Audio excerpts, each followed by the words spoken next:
Oblivion is a 2005 masterpiece made by the one and only Bethesda.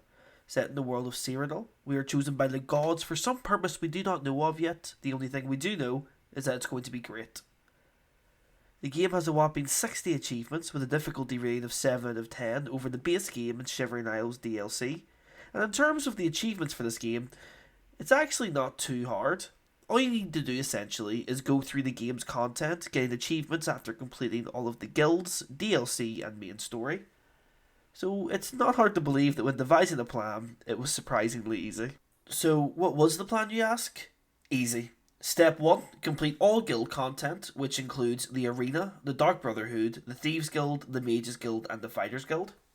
Step 2 is complete the DLC, the Shivering Isles. And finally, we are to complete the main quest. We could do this first, but personally I just find it funny that we do everything the game has to offer before we even bother to save the world. Our story begins in the Imperial City prison, for reasons that are not known to us and will never be known to us. The only explanation we are there is that the gods have put us there. From here we get to enter a beautiful place known as Oblivion's character creation. I decided to go with an Imperial, which isn't something I would necessarily do, but I was looking for a more jack-of-all-trades kind of character, and this just felt like the most generic one to pick. After a few tweaks and hair appointments, we finally made our character. Look at the beauty that has unravelled before us. Moving on, we go through a few standard things. We speak to the Emperor, get pardoned for a crime we did or did not commit. Again, I don't know the legal system in Cyrodiil. And all of a sudden we are attacked by the Mythic Dawn cult. And in a feeble attempt to help, I may or may not have totally killed Reynoldt, one of the guards. Whoops. But hey, free sword. Shortly after, we are told not to follow this merry group of adventurers, and we are left to our own devices. We quickly make our way through the area, fighting rats, goblins, and one strangely powerful zombie, before finally meeting back up with the Emperor and his boys. This is when we are shown one of the two major decisions we will need to choose, our star sign, because as much as we try to deny it, the Emperor is, and always will be, one of those girls asking if you're an Aries or a Pisces. I decided to go with the warrior sign, and if I'm being honest, there was no real reason for this. In terms of what we were trying to achieve, I thought the fortified endurance and strength would come in handy, as we aren't really going for a set build. So moving on with the story, the gate we need to get through is stuck, and we need to hunker down in this location, whilst the Emperor gives us this super cute necklace. Glendroy just drops dead. No, I mean he literally drops dead. Then the Emperor decided not to defend himself and go out on his own terms by standing perfectly still. We quickly run over and grab the other sword that Glendroy drops to get some extra romance points with Boris. Then we are faced with the second decision we need to make, our major skills. So, a little background on how the leveling system works in Oblivion, if you don't already know, is that you need to pick 7 major skills, and by using these skills and getting points in them, it gives you the experience to level up. However, another fun fact about this game is that the leveling system is really difficult to understand, and leveling up may not necessarily make your character stronger, but it could make the game unnecessarily harder. For that reason, I will not be leveling up a whole lot. The main skills I did choose, however, are Armour, Blade, Heavy Armour, Conjuration, Destruction, Acrobatics, and Light Armour. Why did I choose both Light and Heavy Armour, you ask? Well, that was because I made a mistake and was far too committed to the bit to change now. We are then told we need to meet Joffrey at Wayne and Priory. We leave the sewers and we earn our first achievement, escape the Imperial City sewers. So our first plan of action was to head to the arena and become a combatant, and just by speaking to Owen and selecting which raiment we want, heavy or light, we unlock the next achievement, Pit Dog. The arena is pretty straightforward. It's pretty much complete a match, speak to Owen, complete another match, and with every 3 fights or so we gain a new advancement. There are some notable matches you go through, such as a set of twins, one of which uses a bow and the other uses a sword, but it's pretty easy going. There is, however, a special match which faces us against 3 Argonian prisoners, and this was the first time I felt the need to save because they just kept knocking me down and I couldn't do anything. However, with some quick thinking, a few sword swings and a couple of frosty hands, we take them out no problem. We quickly rise the ranks and gain the achievements Brawler, Bloodletter, Myrmidon, Warrior, Gladiator, and Hero. With a final match underway to become the champion, we are faced with the Yellow Team's champion and 2 lowly pit dogs. This did seem unfair at the time, but we are given the aid of the most powerful creature to have ever been coded into Oblivion's system. Porkchop. This mission had one purpose and one purpose only: keep Porkchop alive. We quickly hack and slash through the two pit dogs and are left with the champion. At the moment, it only felt right for Porkchop to land the killing blow, and after a few hits, we are able to announce Porkchop as the blue team's champion. I humbly accept this reward on his behalf because it turned out this was his final match before retirement, and we earned the achievement champion. Now, funnily enough, there is a reason I decided to start with the arena, and that's because of the Grand Champion, the Grey Prince. He gives us a very interesting quest, which is to find out who he is and who his father is. We scour through the depths of Crowhaven and face a vampire. Who is this vampire, you ask? None other than the Grey Prince's father. We grab his journal as proof and we head back to the arena to shatter this poor man's hopes and dreams, and that we do. He tells us he does not want to go on anymore, and feeling completely sympathetic to his woes, we schedule the final match. When we enter, he tells us he just wants to die and just stands there, ripe for the taking. We head back and earn the achievement, Grand Champion. So why did we do this mission? It's because by allowing the Grand Champion to just stand there, for some reason the game registers this as a murder and allows Lucian the chance to visit us for our initiation into the Dark Brotherhood. And Lucian, being the old sneakster that he is, he decides to visit us in the Bloodworks, in front of everyone, and tells us to kill Rufio. So we head to Lien, quickly dispose of Rufio, speak to Lucian again, and unlock the first achievement in the Dark Brotherhood questline, Murderer. After gaining access to the Sanctuary, we speak to Achieva, who then tells us to speak to Vincent to get our first contract, which is to kill Jack Sparrow on his ship. We sneak onto the boat, kill 2 pirates, murder him in his sleep, and peace out through the back door. We go through a couple more contracts, killing people in various ways, and unlock the next achievement, Slayer. So now our next mission is to do what is probably my least favourite mission in all of Oblivion. We are tasked with sneaking into the Imperial City prison and killing the man that was just a meanie to us at the very beginning of the game. We sneak through the Imperial City sewers, kill a couple of rats, and get back to the place where our bestie, the Emperor, died. I truly did intend to sneak all the way through there. It was my intention, I swear, but a guard was just in the wrong place at the wrong time and we had to bap him. We sneak through the rest of the prison, kill our man, and walk out like nothing ever happened. Until we got arrested.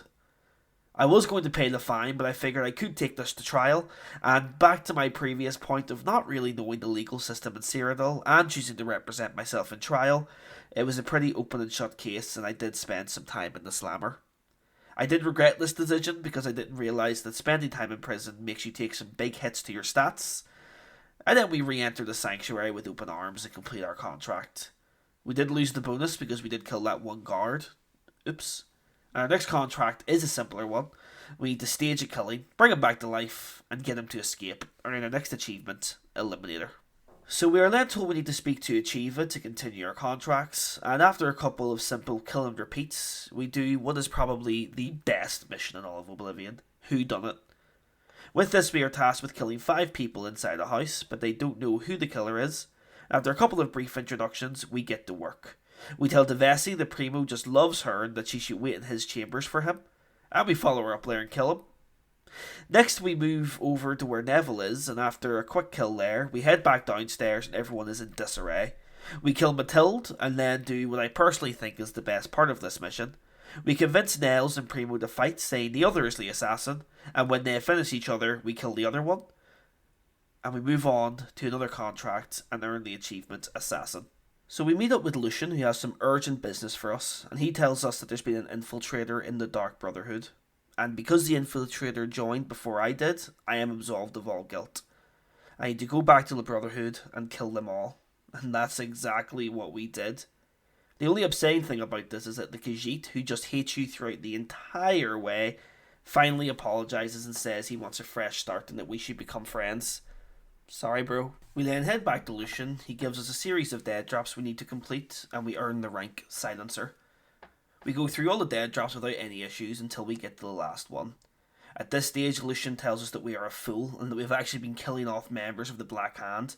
He knows it's not our fault, but the Black Hand thinks it's his fault, and it's now our job to try and clear his name.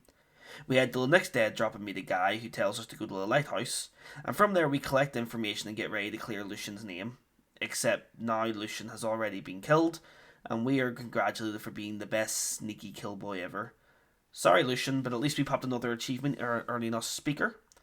And to end things with the Dark Brotherhood questline, we then need to go see the Night Mother, and after a brief chat with her, we uncover who the true betrayer is and pop our last achievement with this guild, Listener.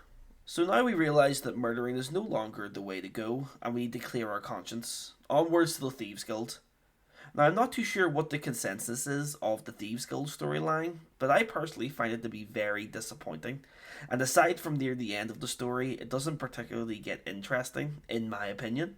And for this reason, I'll not be covering a majority of the story, and just what I had to do to get the achievements. After receiving a letter earlier in the game to join the Thieves Guild because it promises less jail time, a letter I funnily received after having received jail time, we meet up with Armand Christophe and 2 other prospective thieves. He sends us on a mission, and the first person to steal an item and bring it back to him gains entry into the Thieves Guild. We do it and earn the achievement Pickpocket. After this, we essentially do what the majority of the Thieves Guild is. We steal a certain amount of gold worth of items, we do a special job, we rinse and repeat. We fence 50 gold, steal some tax documents and earn the title Footpad. We then do the same for 100 gold and steal a bust. However, it turns out this was a setup and we are trying to uncover who infiltrated the Thieves Guild. It turns out they don't have the same idea as the Brotherhood, because instead of killing everyone like I happily did last time, I ended up planting the bust in the infiltrator's cabinet and get her arrested, earning us the achievement Bandit.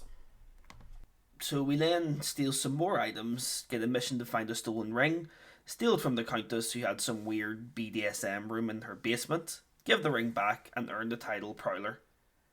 Again, it's much more of the same. Steal items, sell items, steal a special item. In this case, it was the staff from the Arcane University, because our boy Lex has the waterfront on lockdown.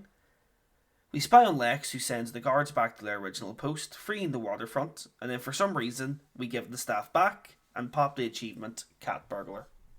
Now, it's at this stage when the quest line for the main story really starts to unravel.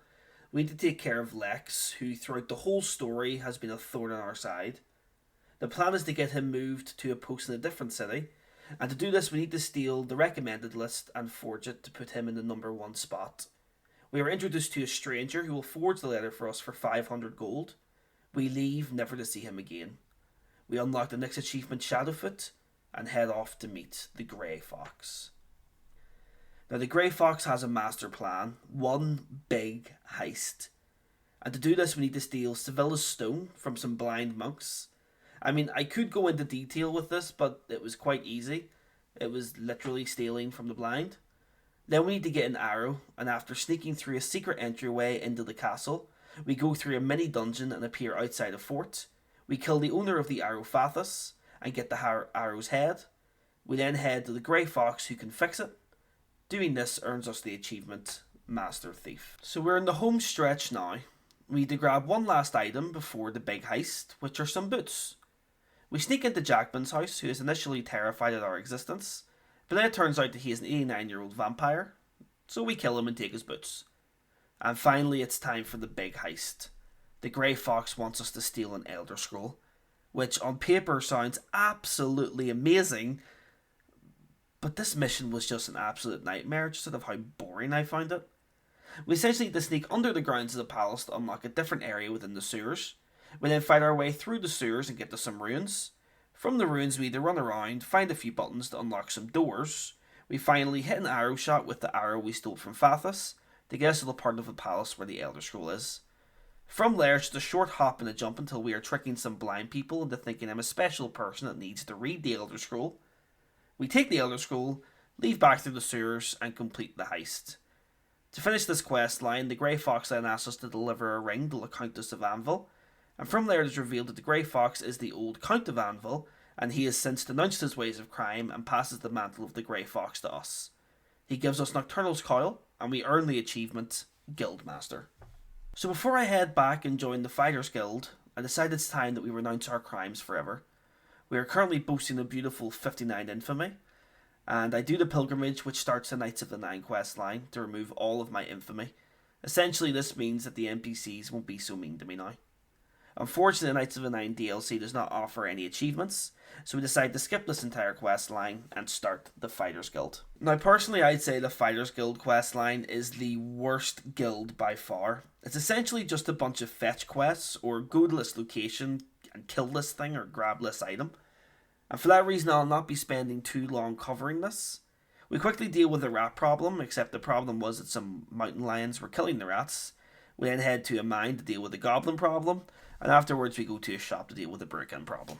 After that, we are then told there's an issue with someone defaulting on a contract. We quickly head over to finish the contract, and just because I was feeling nice, I told Oren that the original contract holder held up his end of the bargain, and we quickly head over to Leywin to deal with an issue of some guildmates being rather rowdy. We find them some work to do by convincing someone to give them work if I find them ectoplasm, which could have been more work for the guildmates, but instead the game wanted me to do it. And this is literally what the Fighters Guild is for about 90% of the quest line. And the majority of that, you're doing things for no real reason other than the fact that there is a contract on it. It's grab a quest, speak to someone, go to a cave, kill something, rinse and repeat. Now the story does get slightly more interesting like the last 3 missions. Basically, you infiltrate the rival company against the Fighters Guild and join them for a mission. They make you drink a fun little potion and you head over to fight some goblins at Water's Edge. Except the goblins are acting super strange and aren't attacking you for some reason. And we quickly find out why. Because the goblins were not goblins at all. In fact, they were just chilled out humans. We watch as the souls of the damned enter into the platform 9 3/4, and we realise that that potion had a little more kick in its step. We enter into the Blackwood Company one last time, take out everyone there and destroy the history that was making the no-no juice. We then cash in on this quest, finish the storyline of the Fighters Guild, and doing this questline earned us the achievements Associate, Apprentice, Journeyman, Swordsman, Protector, Defender, Warder, Guardian, Champion, and finally, Master. We now enter into the Mages Guild to complete step 1 of our challenge, and this actually proved to be quite a fun questline right from the beginning. We earn the achievement Associate just by joining, and from there we need to complete recommendation quests to advance further and gain access into the Arcane University. We go from guild to guild completing odd jobs that range from finding a missing person, who actually was just casting invisibility, to clearing a cavern of zombies because some scaredy cat refused to leave until they were all killed. After completing the recommendations, we then get an advancement to Apprentice, and we are tasked to find a true mage's staff. These plans are thwarted, however, because necromancers have invaded the location, to which we get the special wood to make the staff. After dispatching the necromancers and getting the wood, we then make our staff. I elected to go for the destruction lightning staff, and this was purely because I enjoyed the way the lightning goes pew pew out of the staff. We are then told we need to head to Skingrad and speak to the Count about a book. However, it turns out this was all just a ruse, because the Mages Guild suspect the Count, who is secretly a vampire, to have joined the Necromancers. Spoiler alert, he was totally a good guy, like I'm talking angel with a soul kind of good guy. And we earn the achievement, Journeyman. Now the story with the Mages Guild does start to pick up really fast, as we are sent to Vakton to uncover a secret that the mages have spent years being completely stumped at the entrance. I literally cast like 4 spells and I gain entry. And from there we uncover the Necromancer's moon and discover that the Necromancers are making black soul gems to make their leaders stronger. After doing a few other minor quests in the story, we are then sent to the Guild Hall in Bruma. When we get there, it is completely destroyed. We fight our way through zombies and skeletons and return with the news. And from there we are tasked with finding 2 items and a grand black soul gem. You see, the issue is that the leader of the Necromancers has mind control voodoo and can turn us into a zombie. The Archmage sacrifices himself and puts his soul in the grand black soul gem so we can resist his temptations. We make our way through the Echo Cave, find and kill Mana Marco, thus ending the Necromancer's threat and becoming the Archmage of the Mages Guild.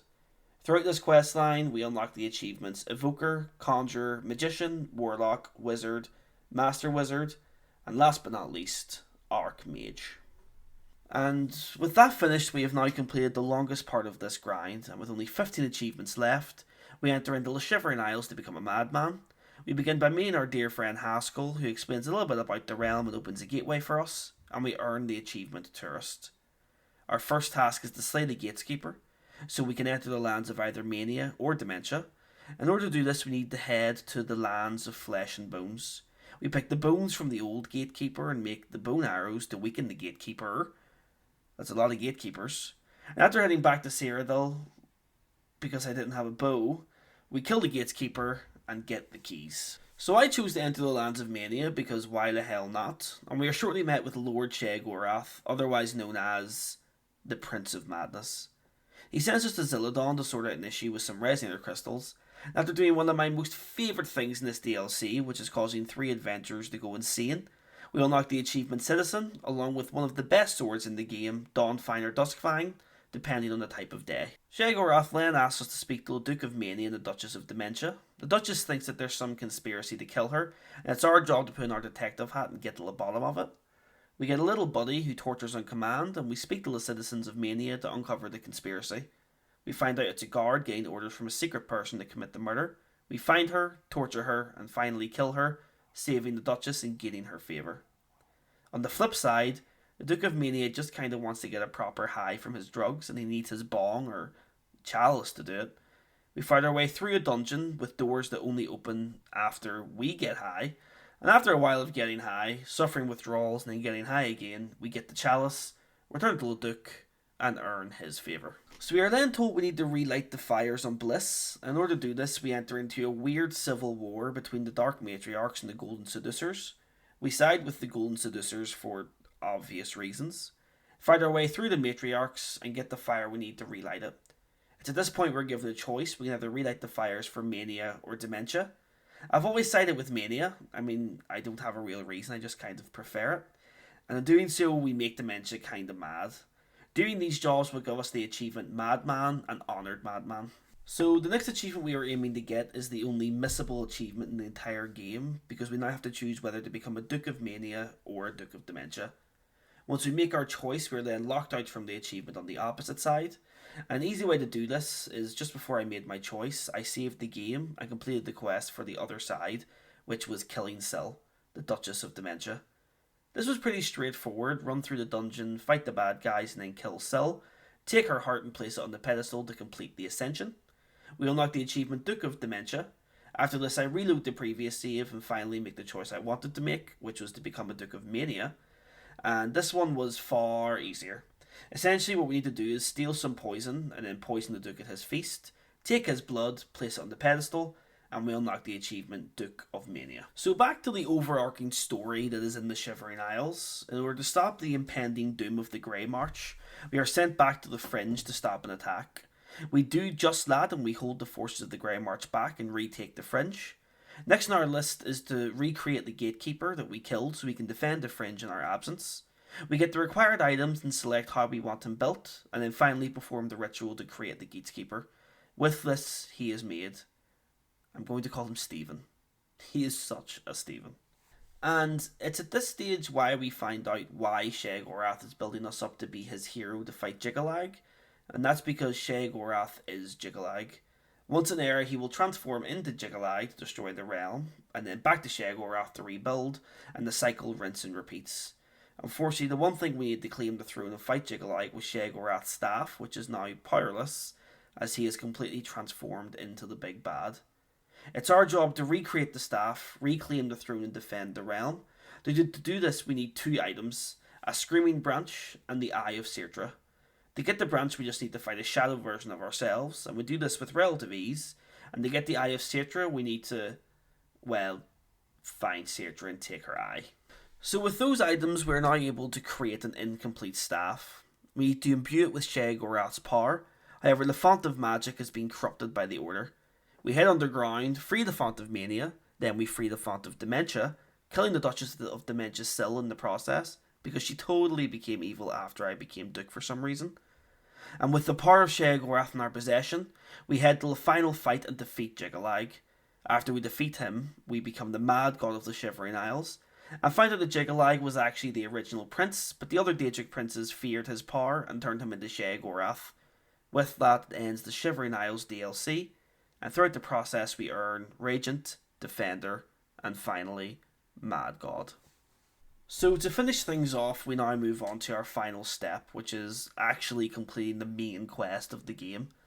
Now, because the main quest is pretty well known, I'm just going to cover the main points as I go through it. I should start off by saying that unfortunately I lost the majority of the start of the main quest footage. I could not find a way to fix it at all. So to go over it quickly, I closed the Oblivion Gate in Kvatch, unlocking the achievement Closing Oblivion Gate. I find Martin and bring him to Joffrey so he can become the Emperor. Unfortunately, the Mythic Dawn cult have stolen the Amulet of Kings and we must get it back, so we can relight the dragon fires and save the world from Mehrunes Dagon. We are sent to get 4 books, which in turn will lead us to the mythic Dawn hideout. We meet up with Boris, get all 4 books, and go to a specific location at midday to find out the hideout's location, unlocking us locate the Shrine of Dagon, and bringing us back to the footage. So we sneak into the hideout, steal yet another book, and fight our way out of there before being sent to deal with some spies in the area. At this stage, Martin, the Emperor's son, tells us we need a list of items to open the portal to Paradise to retrieve the amulet.